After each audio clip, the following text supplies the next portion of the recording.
اچھا یہ جن اور عملیات یہ کوئی واقعی کوئی ثبوت بھی کسی کے پاس ہے یا یہ جن کا ثبوت تو کسی کے پاس نہیں ہوتا. عملیات تو تھے, اس میں کوئی دوسری رائے. اچھا وہ ہوتے تھے جی بالکل, جن کی وجہ سے پتہ چلتا تھا کون آ رہا ہے کون جا رہا ہے کس نے آنا ہے. اب ان کے پاس جن تھا نہیں تھے, 1 تھے 2 تھے 5 تھے, لیکن ہم تو مذاق اڑایا کرتے تھے کہ وہ سارے جن بھی جو ہیں وہ بزدار کے سامنے بے بس ہو گئے, وہ بزدار سے کام نہیں کرا سکے. جنرل فیض اور عمران خان کا جو نیکسس تھا وہ اسی وجہ سے تھا کہ جنرل فیض آرمی چیف بننا چاہتے تھے اور عمران خان سمجھتے تھے کہ یہ آرمی چیف بن جائیں گے تو اگلا 2023 کا الیکشن جیت You scratch my back, I'll scratch yours. اچھا یہ گیو اینڈ ٹیک پہ معاملات گیو اینڈ ٹیک تھا, اور ان کا اگلے 6 سال کے لیے پلاننگ تھی کہ اگلے 6 سال عمران خان بھی رہیں گے اور اگلے 6 سال جنرل فیض بھی رہیں گے. پھر بعد میں ایکسٹینشن بھی ملے گی. جی ہاں, وہ ایکسٹینشنوں پہ ایکسٹینشن تھے دونوں. صحیح جی صحیح. آپ سمجھتے ہیں کہ اگر عدم اعتماد نہ آتی, عمران خان ہی آج وزیر اعظم ہوتے تو آج آرمی چیف بھی جنرل فیض ہوتے اور 2023 کے الیکشن بھی بس لکھا لکھایا تھا کہ کون وزیر اعظم بنے؟ جی 100% ایسے ہی ہوتا. ایسے ہی ہوتا. تو یہ 2023 کے انتخابات میں آپ سمجھتے ہیں کہ تحریک انصاف بالکل فارغ ہو گئی ہے؟ دیکھیں جو بویا ہے وہی کاٹ رہے ہیں نا. جو 9 مئی کو ہوا اور جو عمران خان کا پلان تھا, میں آپ کو ایک مثال دے دیتا ہوں کہ یہ جو وہاں پہ جو کیپٹل ہل پہ حملہ ہوا اور اس کے اندر کوئی 1100 لوگوں کے خلاف مقدمہ ہوا ہے, اس میں سے 500 کے قریب جو ہیں وہ ان کا ٹرائل ہو چکا ہے اور ان کو سزا ہو چکی ہے, اور اس میں سب سے زیادہ سزا 18 سال کس کو ہوئی ہے؟ اس شخص کو ہوئی ہے جو اس کا ماسٹر مائنڈ تھا. ماسٹر مائنڈ کو انہوں نے 18 سال دی ہے, اور وہ شخص وہ جو نینسی کے ٹیبل کے اوپر جوتے رکھ کے بیٹھا تھا اس کو 14 سال ہوئی ہے. سو آگ اگر وہاں پہ لگائی جاتی اور وہ بلڈنگ کو گرا دیا جاتا اور اس کی آپ سوچ لیں کتنی سزا ہوتی. ابھی تو صرف جو جوتا رکھ کے بیٹھا تھا ٹیبل کے اوپر اس کو 14 سال دیا. یہ امریکہ کے قانون کی بات بتا رہا ہوں. صحیح.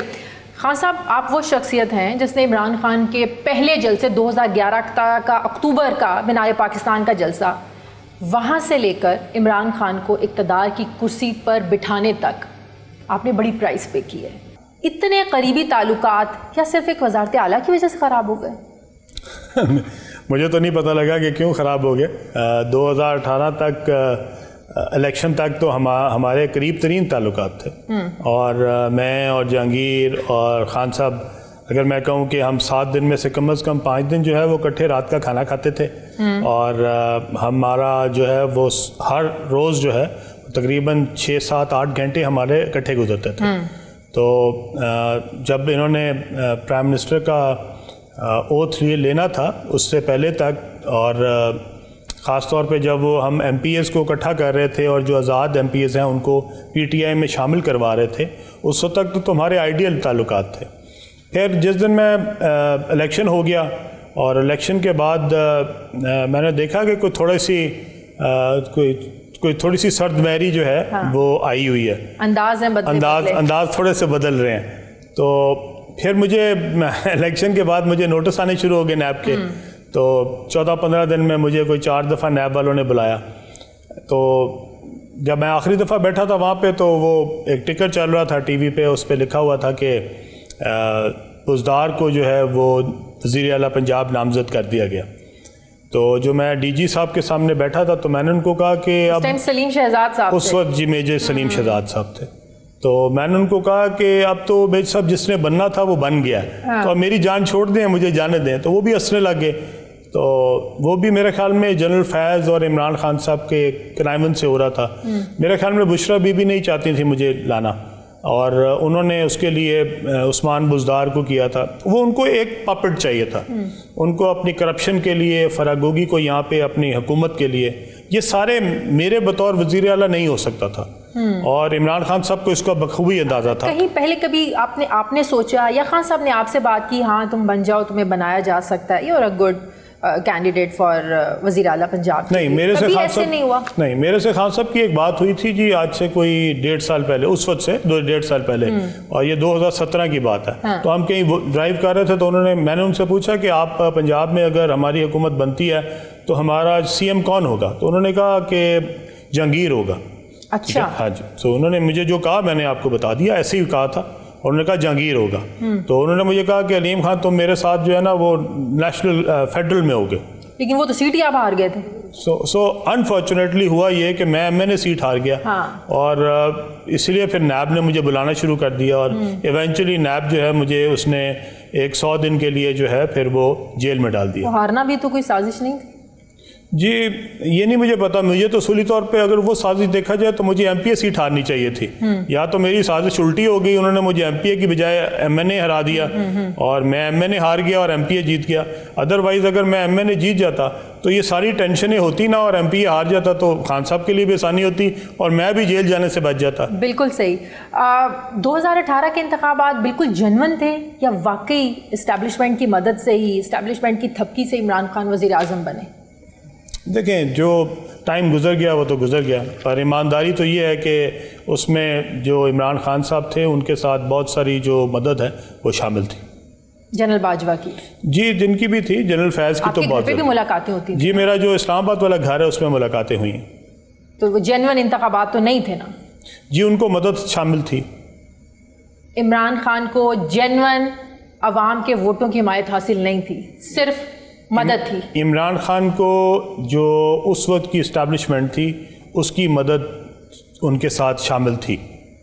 تو ایسی حکومت کا کیا فائدہ؟ وہ 4 سال تو بڑی فرسٹ کلاس انہوں نے حکومت کیا, تو ان کے لیے وہی فائدہ. آپ نے پہلے کیوں نہیں کی؟ تو پھر دوبارہ اندر چلا جاتا. پہلے تو 100 دن اندر رہا تھا, یہی باتیں کر کر کے تو اندر گیا تھا. تو یہی باتیں 6 مہینے کی, جب میں نے 6 مہینے بازار کی کرپشن کی عمران خان صاحب کو جا کے بتایا تو میں اندر چلا گیا. تو اب آپ چاہتی ہیں کہ میں 4 سال اندر ہی رہتا؟ میں تو بڑی مشکل سے باہر نکلا تھا. چھوڑ دینی چاہیے تھی نا, پارٹی چھوڑ کے بھی اندر جانا تھا. دیکھیں عمران خان کسی کو برداشت نہیں کیا. عمران خان دیکھیں میں ڈر نہیں گیا تھا, میں نے یہ ریئلائز کر لیا تھا کہ اگر مجھے باہر رہنا ہے تو میں عمران خان کے خلاف نہیں جا سکتا. اچھا ٹھیک ہے, اگر میں عمران خان کے خلاف کوئی بات کروں گا, اگر پنجاب کے حکمرانوں کے خلاف کوئی بات کروں گا, یہاں کی کرپشن کے بارے میں کوئی بات کروں گا, بشرا بی بی کا, فرا گوگی کا, جو ہمارے ڈیولپر صاحب ہیں ان کا, یا کسی اور کا نام لوں گا تو پھر میں اندر ہی رہوں گا. تو اگر انہوں نے مجھے 100 دن بعد میری ضمانت کروا دی تھی تو اسی لیے کروا دی تھی کہ میں آئندہ سے چپ رہوں گا, اور میں اس کے بعد 3 سال میں بالکل چپ ہی تھا. تو آپ نے تبھی فیصلہ کر لیا تھا کہ آپ مزید اب پی ٹی آئی کے ساتھ نہیں رہیں گے؟ جی آبویسلی. پچھلے 1 سال تو آپ بالکل خاموش تھے. جی ابھی تو میں خاموش تھا, لیکن اس 3 سال میں بھی میں کوئی بہت زیادہ ایکٹیو نہیں تھا, بیکاز میں نے آپ نے عمران خان کو یہ ساری کرپشن کی کہانیاں بھی بتائی تھی جہاں آپ کے معاملات زیادہ بگڑے تھے ان کے ساتھ. جی میرا تو خیال نہیں تھا کہ وہ ان باتوں میں مجھے کوئی وہ کریں گے. ہم نے تو عمران خان صاحب سے یہی سیکھا تھا کہ ہماری ایک بہت ایماندار قیادت آئے گی, اور جب میں نے ان کو جا کے بتایا کہ خان صاحب وہاں پہ تو لوٹ سے لگی ہوئی ہے, وہاں جمعہ بازار لگا ہوا ہے, وہاں میں نے ان کو یہ بھی کہا کہ خان صاحب آپ میرے ساتھ کوئی ریٹ مکائیں اور میں آپ کو وہ بندہ جو ہے صبح لگوا کے دکھا دیتا ہوں. آپ نے کمشنر لگوانا ہے 3.5-4 کروڑ روپیہ لگتا ہے, کمشنر لگ جائے گا. آپ ڈی سی لگوانا چاہتے ہیں بتائیں, میں صبح 3 کروڑ روپے میں ڈی سی لگوا دیتا ہوں. کوئی ڈی پی او لگوانا چاہتے ہیں. تو یہ ساری باتیں وہ سنتے رہے, اور اس کے بعد انہوں نے مجھے کہا کہ تمہارے پاس کوئی ثبوت ہے؟ تو میں نے ان کو کہا کہ آپ پرائم منسٹر ہیں. میرے پاس وہ جو میں نے آپ کو یاد ہوگا سلیم صافی صاحب کے انٹرویو میں دکھایا بھی تھا, میرے پاس وہ سارے واٹس ایپ کے اوپر وہ میسیجز موجود ہیں خان صاحب کے, اور میں نے ان کو کہا کہ آپ اس وقت پرائم منسٹر ہیں, آپ کو علیم خان کی ثبوتوں کی ضرورت نہیں ہے. آپ کے پاس ISI ہے, آپ کے پاس